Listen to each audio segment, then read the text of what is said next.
Budget की 1 फरवरी को वित्त मंत्री निर्मला सीतारमण केंद्रीय बजट पेश करने वाली हैं और इससे पहले देश के विभिन्न सेक्टर अपनी उम्मीदें सरकार के सामने रख रहे हैं। इनमें से एक प्रमुख सेक्टर है भारतीय ऑटोमोबाइल इंडस्ट्री, जिसने पिछले साल सितंबर में हुए जीएसटी 2.0 रिफॉर्म से तगड़ा बूम देखा है। जीएसटी कट के चलते वाहन सस्ते हुए और इसने निर्माताओं को फायदा पहुंचाया। अब ऑटो इंडस्ट्री चाहती है कि सरकार ऐसी पॉलिसी लाए जो लंबे समय तक स्थिर रहे और उन्हें और अधिक राहत मिले। इंडस्ट्री का कहना है इलेक्ट्रिक वाहनों के लिए जीएसटी राहत की जरूरत है ताकि उनकी कीमतें पेट्रोल डीजल वाहनों के मुकाबले कम हो सकें। इसके अलावा चार्जिंग इंफ्रास्ट्रक्चर पर तेजी से काम करने की भी जरूरत जताई जा रही है। कंपनी चाहती है कि सरकार पॉलिसी में स्थिरता बनाए रखे ताकि निवेश बढ़ सके और नई टेक्नोलॉजी को लागू किया जा सके। ऑटो सेक्टर के लिए सप्लाई चेन मजबूत करने, रिसर्च और स्किल डेवलपमेंट पर जोर दिया जा रहा है। उम्मीद जताई जा रही है कि इस बजट में मैन्युफैक्चरिंग सेक्टर को नई दिशा मिलेगी और भारतीय ऑटोमोबाइल इंडस्ट्री को प्रगति मिलेगी।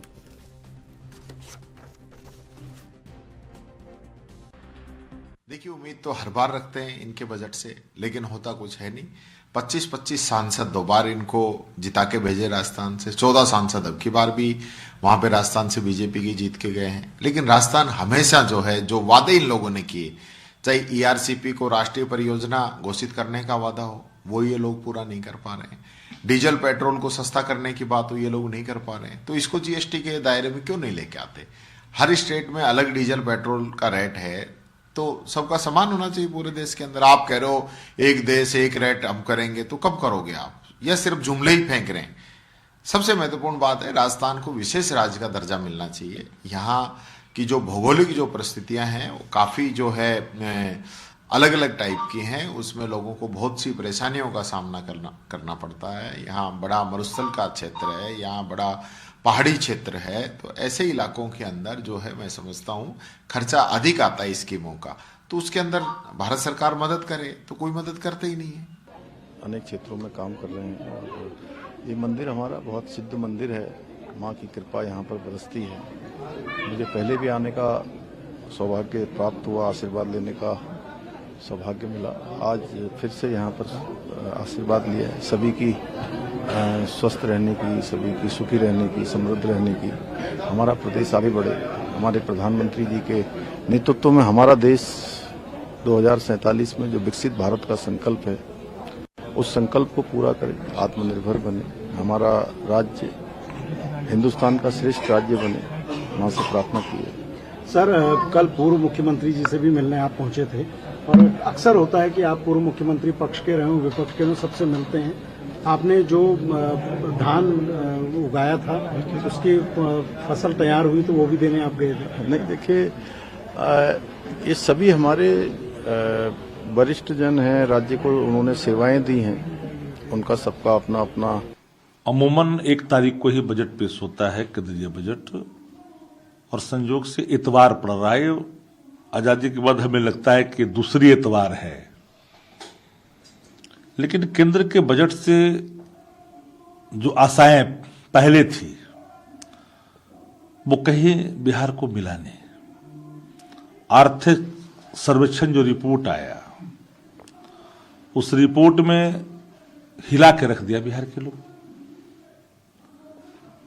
प्रति व्यक्ति जो आय है 150 रुपया से लेके 190 रुपया तक, यानी 6,000 भी महीना नहीं है भैया।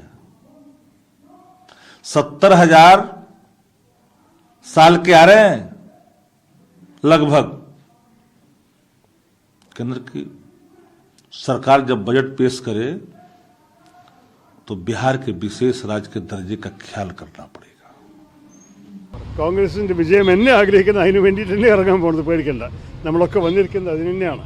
കോൺഗ്രസിന്റെ UDFന്റെയും ഒരു നല്ലൊരു വമ്പിച്ച ഭൂരിപക്ഷം കാണട്ടെ നിയമസഭയിൽ അടുത്ത തെരഞ്ഞെടുപ്പ് കഴിഞ്ഞ ശേഷം.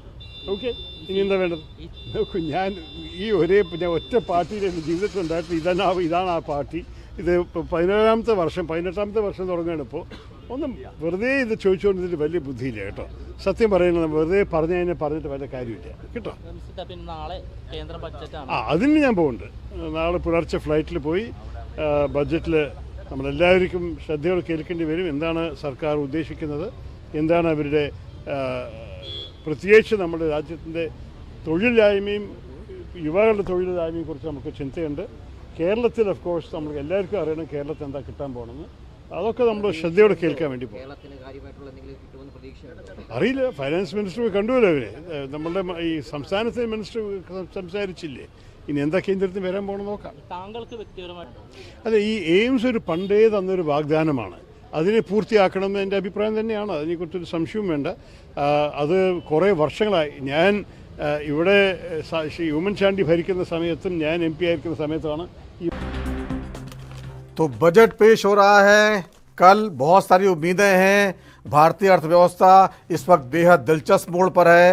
आर्थिक सर्वेक्षण ने जो बताया था विकास दर हमारी लगातार बढ़ रही है या स्थिर है, और इस दौर में क्या कुछ होगा, कितनी टैक्स राहत मिलेगी, इसे समझने के लिए चलते हैं हमारे साथ अर्थशास्त्री AP तिवारी साहब मौजूद हैं। तिवारी साहब, चूंकि बजट अब आ रहा है तो कुछ समय बचा है, ऐसे में जो लोगों की सबसे ज्यादा उम्मीदें हैं वो टैक्स रजीम को लेकर होती हैं। क्या आपको लगता है कि इनकम टैक्स का दायरा और बढ़ सकता है इस बार जो बजट पेश होने वाला है? देखिए, जो ये बजट कल पेश होगा, इसमें वित्त मंत्री के सामने सबसे बड़ी जो एक चुनौती है वो ये कि वैश्विक अर्थव्यवस्था में एक स्थिरता का वातावरण है और अनिश्चितताएं बढ़ गई हैं पूरी दुनिया की अर्थव्यवस्था को अगर लें। ऐसे में जो बजट पेश किया जाएगा वित्त मंत्री द्वारा, मेरा मानना है कि इसमें यह ठोस बजट होगा।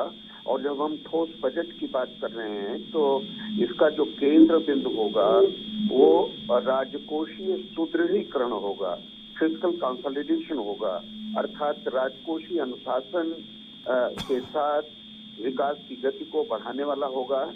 ऐसे में ये बात सही है कि विभिन्न वर्गों की आकांक्षाएं इस बजट से बड़ी ऊंची उड़ान उड़ती हुई हैं, लेकिन वित्त मंत्री के सामने जो बजटीय बंदिशें हैं उसको भी दृष्टिगत रखते हुए कहा जा सकता है कि जहां तक मिडिल इनकम ग्रुप का सवाल है, जहां तक टैक्स पेयर्स की बात है, उनको थोड़ी बहुत राहत तो मिल सकती है, लेकिन बहुत बड़ी राहत मिलने की उम्मीद नहीं की जा सकती।